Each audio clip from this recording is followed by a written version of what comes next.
Meron pa kasi akong ipakikitang laman ng salita ng Diyos eh. Kasi yung ating paksa, ang salita ng Diyos may laman eh, Sis Luz, di ba? Opo. Ang mga salitang may laman, yun ay mga salitang mahiwaga, di ba? Opo. Parang binhi, mahiwaga yung binhi eh. Opo. Kaya mahiwaga yung binhi, yung binhi ng kamyas, ano? Opo. Tikman mo, hindi maasim. Opo. Mamait-mait. Pero bakit pag itinanim yung binhi ng kamyas at tumubot na bunga, maasim yung bunga? Saan ang galing yung asim ng bunga ng kamyas? Di ba doon sa buto? Opo, doon po. Pero bakit nung buto pa lang siya, hindi siya asim? Huh? May hiwaga nga po doon. May hiwaga ron. Ganun ang salita ng Diyos, may hiwaga. May asim, may pait, may tamis, may lahat ng mga mabuting lasa na makakagaling sa tao nasa loob ng salita ng Diyos eh. Kagaya nung salita ng Diyos na iiwan ng lalaki ang kanyang ama't ina, makikisama sa kanyang asawa, ang dalawa magiging isang laman. Hindi naintindihan ng mga Hudyo yun eh, nung ipaliwanag ng Panginoon Kristo eh. Sabi ng mga Hudyo kasi, dapat hiwalayan yung asawa, sabi ni Moises eh. Di magkasundo, hiwalayan ng asawa eh. Sumagot si Kristo. Ang sagot ng Panginoon Kristo sa 19:4, pakinggan. At siya'y sumagot at sinabi, hindi ba ninyo nabasa na ang lumalang sa kanila buhat sa pasimula ay sila'y nilalang niya na lalaki at babae? At sinabi, dahil dito'y iiwan ng lalaki ang kanyang ama at ina at makikisama sa kanyang asawa at ang dalawa ay magiging isang laman. Kaya nga, hindi na sila dalawa, kundi isang laman. Ang pinapagsama nga ng Diyos ay huwag papaghiwalayin ng tao. Yan, simpleng salitang naiintindihan ng marami na parang kolokyal na salita, naiintindihan ng Katoliko, etc. etc. Pero kung i-digest mo yan, Sis Luz, may nakareserbang laman dyan ng Diyos para sa iglesia ng Diyos lang. Ano po yun? Eto mo. Iiwan ng lalaki ang kanyang ama at saka ang kanyang ina. Opo. Bakit? Makikisama sa kanyang asawa. Bakit niya muna iiwan? Makikisama nga eh. Kaya niya iiwan, makikisama. Ibig niya iiwan.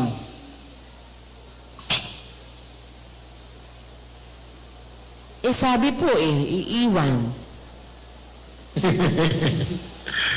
Hindi ba mahirap iwan ng tatay at nanay, Sis Luz? Pag mahal ka. Mahirap po. Hindi ba sa tatay at nanay ka nang galing? Opo. Pero ang decree ng Diyos, iiwan mo yung tatay mo at nanay mo. Opo.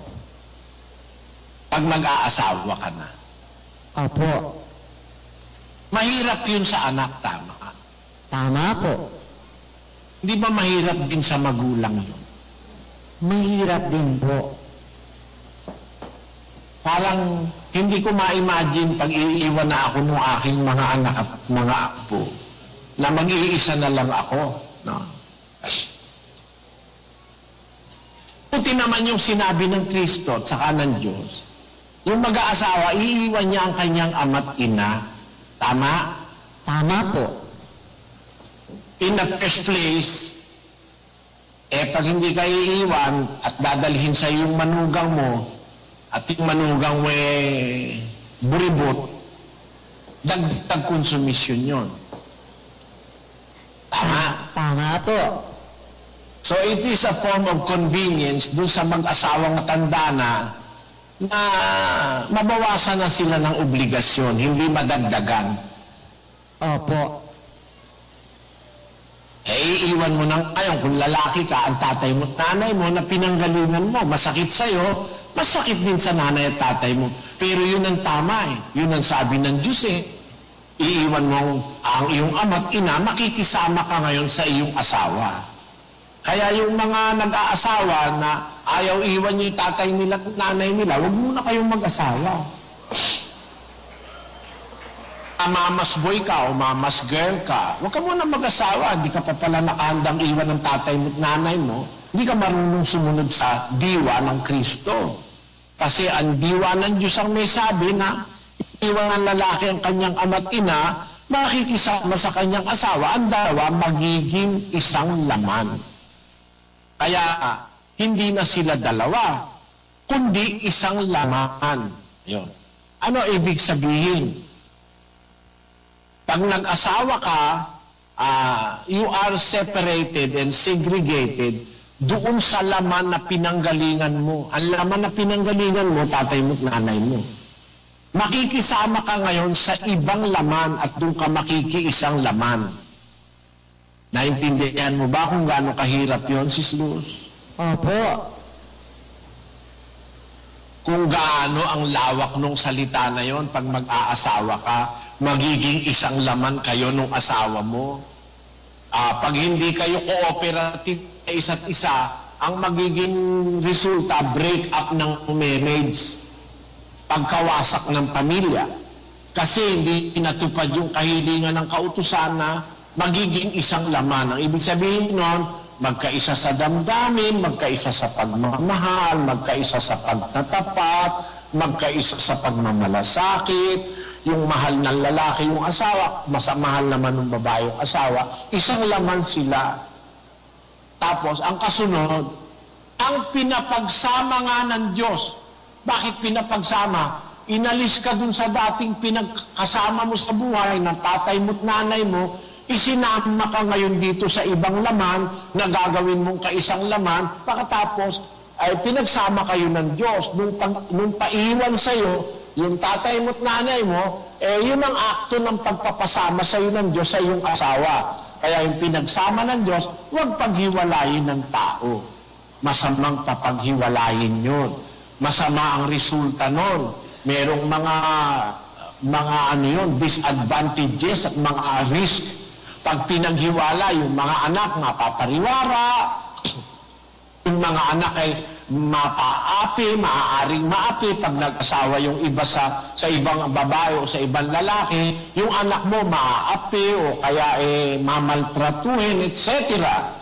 Pero yung kaya bawal yung pinagsama ng Diyos paghiwalayin ng tao.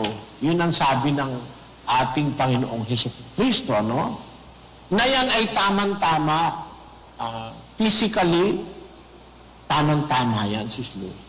Walang dapat tumutol dyan Opo. Yan ang pagkasama ng mag-asawa no? Pero kung atin ngayong huhukayin pa, meron pang laman yan Ito pa ang laman yan doon sa isang talata ng Efeso. Sa 5:30, Sis Luz. Sapagkat tayo ay mga sangkap ng kanyang katawan. Dahil dito'y iiwan ng lalaki ang kanyang ama at ina at makikisama sa kanyang asawa, at ang dalawa ay magiging isang laman. Ang hiwagang ito ay dakila. Datapwat sinasalita ko ang tungkol kay Kristo at tungkol sa iglesia. Nakita mo, yung palang sinasabi sa panahon pa ni Eva at ni Adan na hindi dapat paghiwalayin ng tao yung mag-asawang pinagsama ng Diyos na magiging isang laman, iiwan ng lalaki ang kanyang ama't ina, finally, meron palang hiwagang daladala yung salita ng Diyos na yun. So, meron siyang ibabaw na kahulugan, pero meron siyang mas malalim na kahulugan. Ganun ang dapat nating matutunan sa salita ng Diyos. Let us always expect a deeper meaning or a more profound spirit of the Word of God. Ito ipinaliliwanag ni Pablo. tayo'y sangkap ng kanyang katawan. Kaisang katawan tayo ni Kristo, Sislus. Ang hintil, ang mga kapatid sa iglesia, kaisang katawan ni Kristo. Opo. Kanino sinasabi? Sa mga hintil po. Na Efeso. Opo. Pag sinabing kaisang katawan ka ni Kristo, ano pagkakaiba mo sa mga Israelita?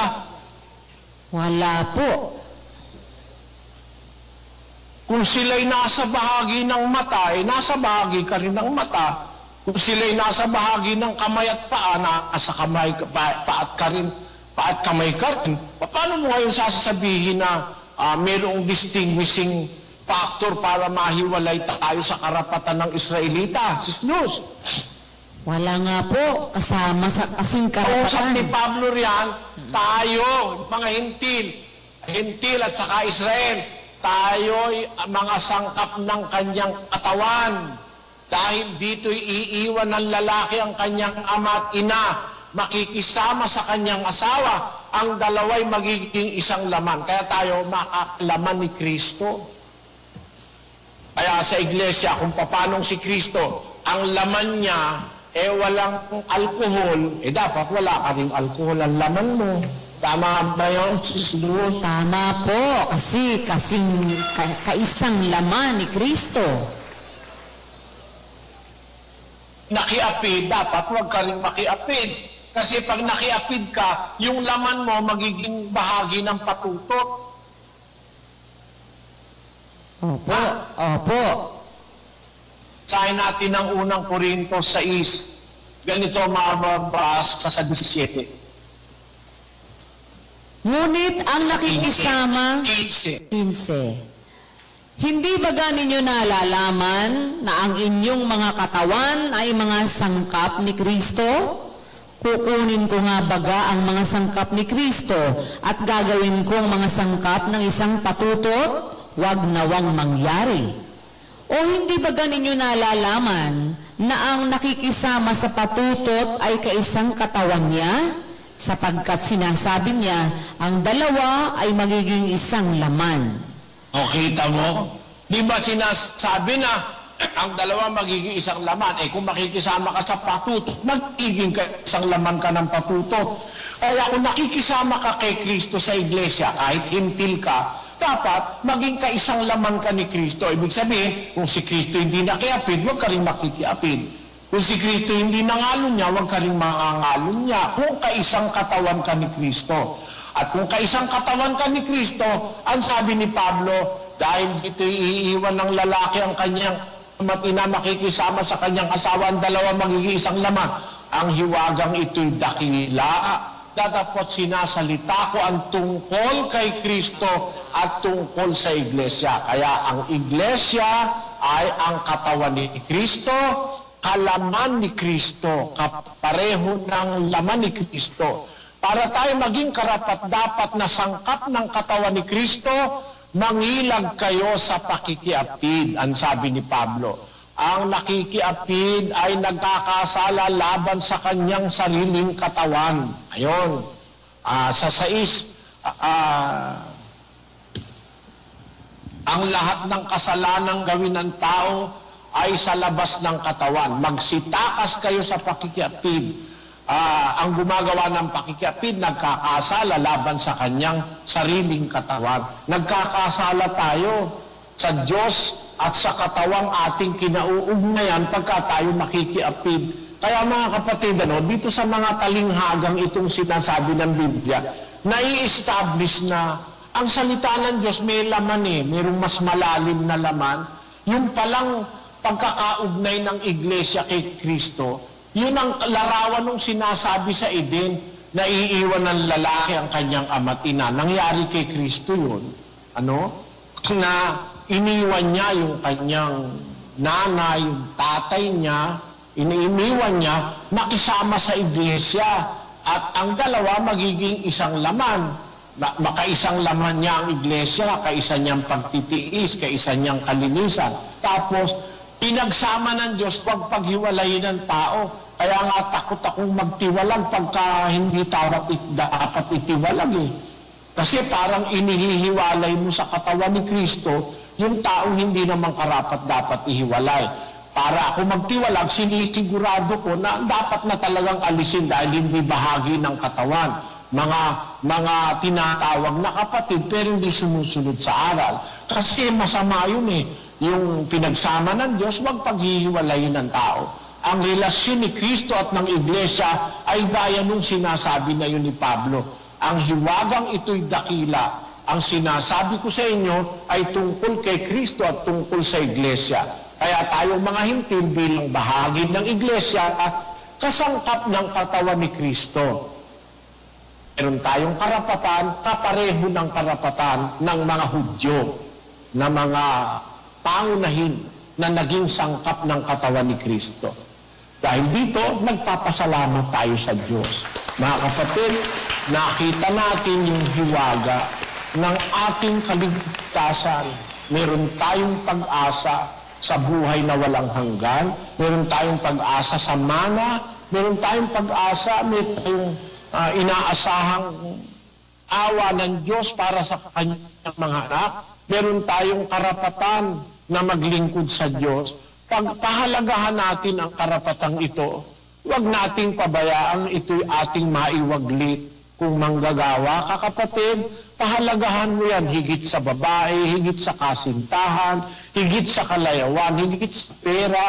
Yung kaugnayan natin kay Kristo, manatili tayong sangkap ng kanyang katawan kahit na ikaw ay maliit. Tatandaan mo, kahit ikaw lang ay daliri ng katawan, ang sabi ng Biblia, sapagkat ang lalaki ay pangulo ng kanyang asawa, gaya rin naman ni Kristo, pangulo ng Iglesia, at siya rin ang tagapagligtas ng katawan. Kahit ikaw lang ay daliri, pag iniligtas ang katawan, kasama kang maliligtas. Naintindihan mo yun, Sis Lou? Opo, amen po. Napakaswerte po talaga ng nasama sa iglesia. Kasi... huwag kayong aalis sa iglesia, mga kapatid. Huwag kayong pupunta sa mga grupo-grupo ng mga rebelde, na mga... ayan, nabulgar na. Yung pala si Santiago raw, sabi nung kapatid na Armando, mahinahon lang sa umpisa, pero bandang huli, di primero po mainit ang ulo niyan eh. Yung asawa niyang buntis, binabalibag ng trolley eh. Pinahambalos ng trolley. Lalabas at lalabas din yan. Walang bagay na inililihim siya na hindi mahahayag. Makikita rin. At sana loobin ng Diyos, yung mga napunta ron, maliwanagan din ang isip. Dalangin ko, yung mga kapatid na nadaya, ay makabalik pa kayo. Hindi ko kayo itinatakwil yung mga nadaya. Makabalik sana kayo. At yung mga kapatid nating nasa labas pa, pagsikapan nating lahat mga kapatid na maipon bago dumating ang ating Panginoong Jesucristo. Tulungan ninyo kami ng pagtataguyod sa gawain sa pamamagitan ng panalangin at suporta sapagkat may pangako ang Diyos sa mga hintil. Lahat ng bansa sa daigdig ngayon ay mga hintil para matupad yung pangako kay Abraham sa iyo pagpapalay ng lahat ng bansa sa daigdig. Para matupad yon, magsiyaon kayo, magsigawa kayo ng alagad sa lahat ng bansa. Tungkulin ng iglesia yon. Hanapin yung mga alagad sa lahat ng bansa. Bautisman sila sa pangalan ng Ama, ng Anak at ng Espiritu Santo, na ituturo niyo sa kanila na ganapin lahat ng mga bagay na iniutos ko sa inyo. At narito ako'y sumasa inyong palagi hanggang sa katapusan ng panahon. Yan ang aking pinagsisikapan, mga kapatid. Sana suportahan ninyo ang ibig ng Diyos na mangyari na makarating tayo sa lahat ng mga bansa. Wala naman pong iglesyang ganito na nagsisikap na maibalita yung hiwaga ng Biblia na ang mga hintil ay tagapagmana sa sangkap ng katawan o ng iglesia. tayo lang naman yata ang may programa na to reach out for every nation of the world. Huwag kayong makalimot na manalangin, mga kapatid. Hindi lang sa pagtulog at sa pagkagising, pati sa panalangin, sa pagkain, huwag niyong kakalimutan. At yung pagkain ating kakainin pag binanal ng Diyos, makapagpapagaling yun ang ating mga karamdaman. Pagpalain kayo ng Panginoon, magandang gabi sa inyong lahat, mga